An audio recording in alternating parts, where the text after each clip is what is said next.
Buenas tardes. Vamos a empezar con la cosmología moderna, una vez que ya hemos visto una pequeña introducción, la cosmología aristotélica, tolemaica, luego las razones por las cuales se dio esta revolución y ahora ya empezamos con en qué consistió. Como os decía en otro vídeo, fue paulatino, no fue de la noche a la mañana y tampoco fue una revolución violenta porque estamos hablando de una revolución científica. Como ya sabemos, porque lo hemos mencionado muchas veces a lo largo del curso, ¿a quién debemos la concepción heliocéntrica del universo? A Nicolás Copérnico. Bien, Nicolás Copérnico no pretendía sustituir el sistema aristotélico-tolemaico, sino perfeccionarlo y que los cálculos fueran más exactos. Por eso solo introduce esta novedad. Respecto a todo lo demás fue bastante comedido, ¿de acuerdo? Solo sustituye en el centro del universo, ya no está la Tierra, está el Sol, ¿de acuerdo? Eso supone que la Tierra gira alrededor del Sol, pero también gira sobre su eje y también se va inclinando, que eso viene a explicar por qué se da el verano y el invierno. Bien, mientras que ya vimos que Osiander lo presentó como una hipótesis para que los cálculos fueran más fáciles, realmente para Copérnico no lo era. Y como él sabía que esto iba a ser escandaloso, por eso citaba otros precedentes. No fue el primero, por ejemplo, Aristarco de Samos, o por ejemplo, ya en la época medieval, Nicolás de Oresmes o Nicolás de Cusa habían dotado de movimiento a la Tierra. ¿De acuerdo? Este es Copérnico, ¿de acuerdo? Respecto a todo lo demás, las órbitas circulares, los epiciclos, los eferentes, Copérnico era muy clásico y se atrajo entonces la atención de Kepler y Galileo no fue realmente porque los cálculos fueran más exactos, sino porque a Kepler y a Galileo les parecía mucho más armonioso, bello, un universo donde el Sol estuviera en el centro. Es verdad que había ciertas cuestiones que ayudaban. Ya no hacía falta sostener el movimiento de las esferas, de la esfera de las estrellas fijas, que ya hemos visto que es muy problemático explicar por qué se mueven, o eso del punto ecuante que era un poquito raro, ¿de acuerdo? Y no les parecía muy adecuado a Galileo Kepler y parece que el número de epiciclos sí que se podía reducir y ya no tenía que ser 83, sino 34. Pero realmente los cálculos no eran más exactos. ¿Quién acabó con la circularidad de los movimientos de los astros, que era una cosa que sostenía Aristóteles y se mantuvo durante siglos? Va a ser justamente Kepler. Kepler va a defender a Copérnico 50 años más tarde. Si ni siquiera Copérnico estaba vivo, pues imaginaos 50 años más tarde, ya llevaba mucho tiempo muerto. Y justamente por defender a Copérnico tuvo que dejar Graz. Él era profesor de matemáticas en la universidad y por esa defensa que hizo del sistema copernicano, pues tuvo que dejar. Galileo le llevaron a juicio y Kepler se quedó sin su puesto en la universidad. Se fue a Praga. En Praga trabajó con Tycho Brahe. Tycho Brahe sostenía la teoría geocéntrica, pero sí que tenía una extraordinaria capacidad de observación astronómica. Entonces, Kepler va a tener la suerte de trabajar con Tycho Brahe y gracias a eso tendrá una cantidad de información, una cantidad de datos muy precisos que le permitirán llegar a su teoría, que va a aparecer en una obra que es Astronova Nova, en 1609. ¿De acuerdo? ¿Y por qué va a aparecer esta nueva obra? Por todos sus esfuerzos de explicar el movimiento de Marte, que en vida anterior os he contado que era un poquito raro. Bueno, era y sigue siendo porque retrocede, parece que va para atrás. Entonces, ¿cómo es posible que un planeta vaya para atrás? Cualquier otro que no hubiera sido tan puntilloso y tan maniático como Kepler hubiera dicho, bueno, ay, es que los datos y la teoría no funcionan del todo, pero bueno, es mínimo, es un detallito, pues lo dejamos como está. Pero él insistió buscando figuras geométricas. Ya hemos hablado de las figuras geométricas que intentaba él encajar en el movimiento de los astros, hasta que descubrió que perfectamente funcionaban las elipses, ¿de acuerdo?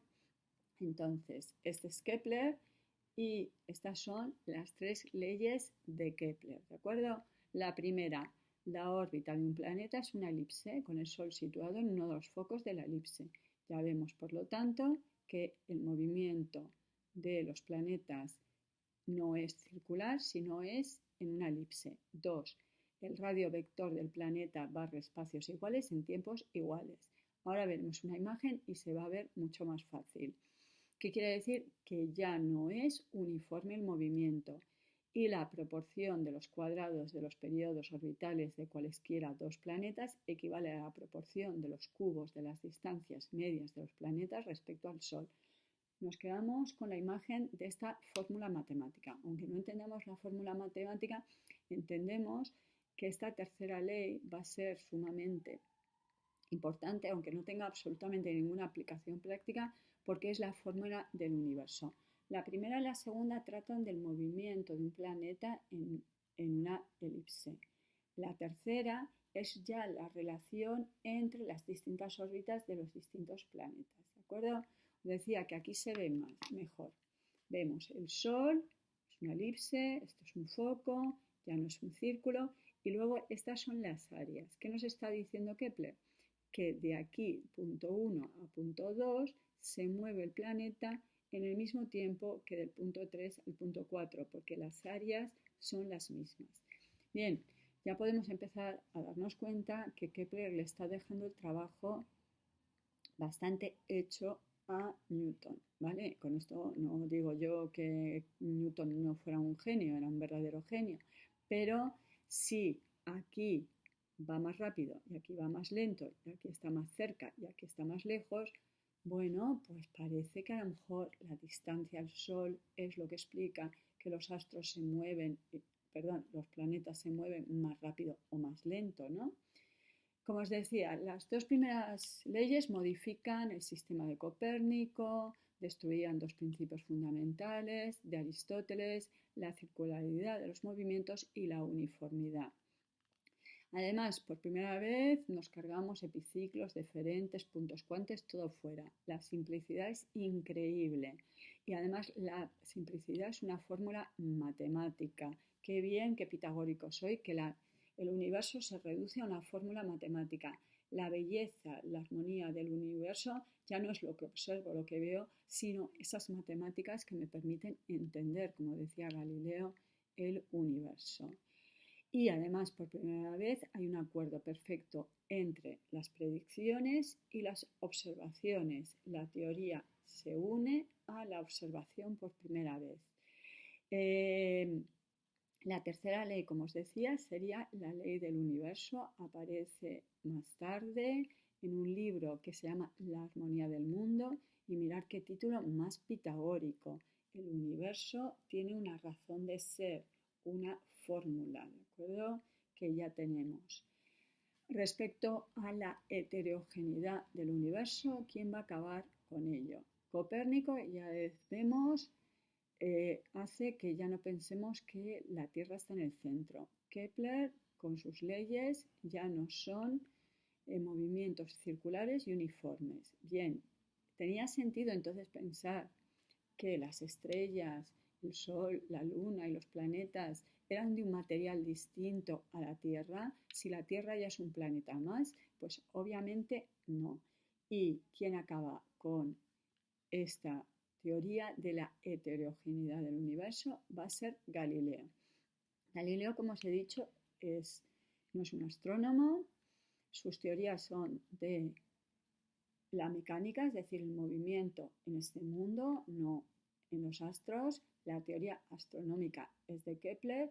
La teoría acerca del movimiento, nos acordamos que según Aristóteles se movía en línea, es de Galileo, pero en astronomía hizo algo muy importante. ¿Qué fue eso tan importante que hizo Galileo? Él no inventó, pero sí que utilizó un telescopio y utilizando este telescopio, por ejemplo, descubre que Júpiter tiene 4 satélites. Por ejemplo, descubre que Venus tiene fases. Por ejemplo, descubre que el Sol tiene manchas. Por ejemplo, descubre que la Luna tiene cráteres. ¿Vale? A mí lo de la Luna que tiene cráteres me sorprende muchísimo porque es verdad que a simple vista no se ven los cráteres, pero sí que se percibe que tiene manchas. Entonces es sorprendente que la teoría de Aristóteles de la perfección de los astros incluyera la Luna, porque a simple vista se ve que no es perfecta, eterna, inmutable y perfecta como se supone en la teoría de Aristóteles, ¿no? A ver, Galileo intentó argumentar que incluso el propio Aristóteles, que hemos visto es un autor que no tiene reparos en la observación, en utilizar los sentidos para formar sus teorías, no hubiera tenido reparos en mirar por el telescopio, pero hubo muchos de sus contemporáneos que se negaban a mirar por el telescopio. No, no, no, por favor, mejor no. Y justamente esa es una de las cosas que aparece en esa obra que os hablaba, Diálogo sobre los dos máximos sistemas, donde se contraponía el sistema geocéntrico y el sistema helocéntrico. Esta es una imagen es una imagen sí de dibujos que hacía el propio Galileo cuando observaba los astros, ¿de acuerdo? Y esto es una reconstrucción, obviamente no se hacen fotos, ¿vale? de los astros, de las lunas de Júpiter. Hoy en día se han descubierto muchas más, son mucho más pequeñas que las de Galileo, y como son de Júpiter, pues ya sabéis que Júpiter, que es la versión romana de Zeus, tenía muchos amantes. Bueno, pues normalmente las lunas de Júpiter reciben el nombre de las y los amantes de Zeus, ¿de acuerdo? El concepto de fuerza. Otra de las teorías que hemos visto básicas del sistema aristotélico era Dios como motor inmóvil, como primer motor. Obviamente hoy en día no consideramos que es Dios el que mueve el universo. ¿Cómo se cambió?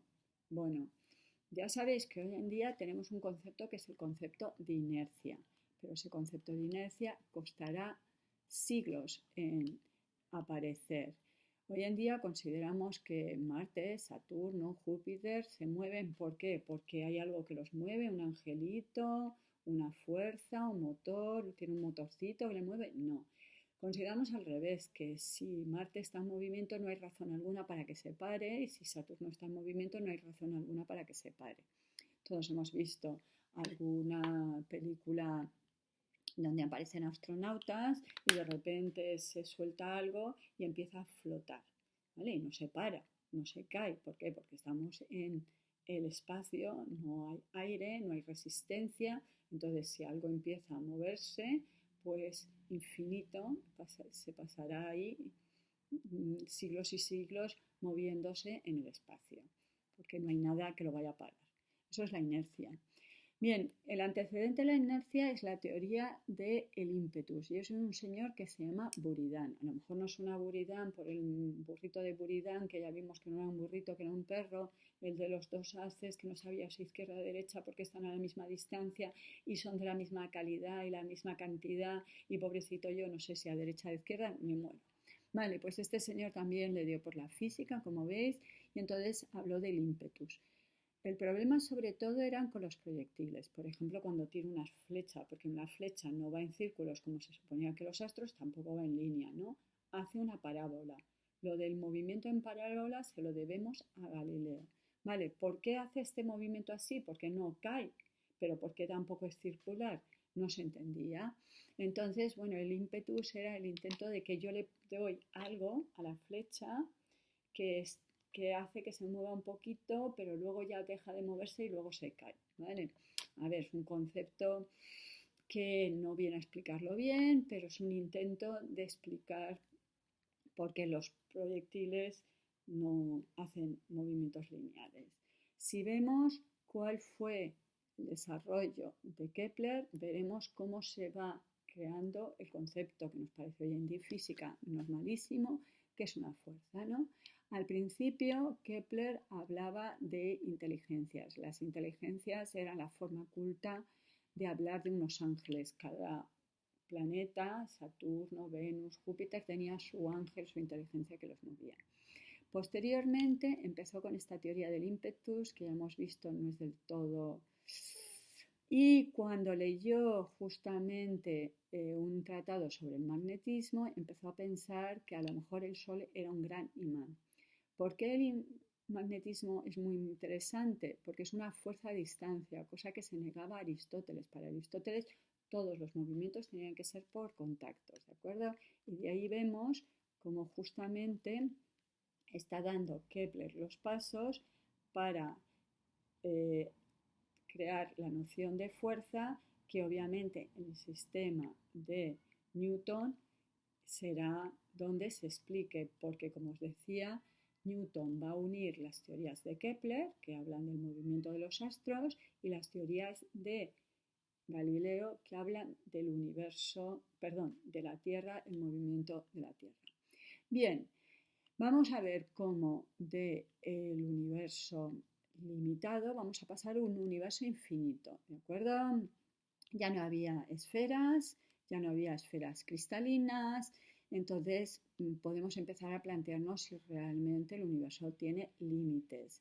Ya no hay un arriba y un abajo, ¿no? Porque la Tierra no está en el centro, ¿vale? Podemos pensar que el Sol está en el centro, pero limitado ¿por qué?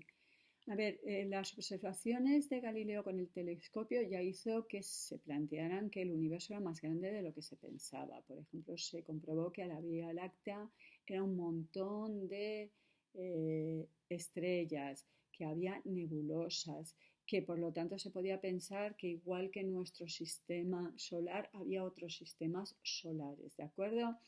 Galileo no llegó a la conclusión de que el universo era infinito, pero sí lo hará un filósofo, cuidado, no un científico, que será Giordano Bruno.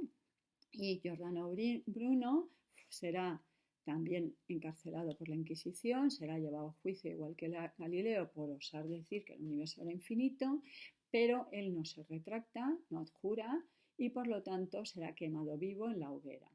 Esta es una escultura que está en la Piazza de Fiore, en la Plaza de las Flores, en Roma, que fue el lugar donde Giordano Bruno fue quemado por la Inquisición por defender que el universo era infinito.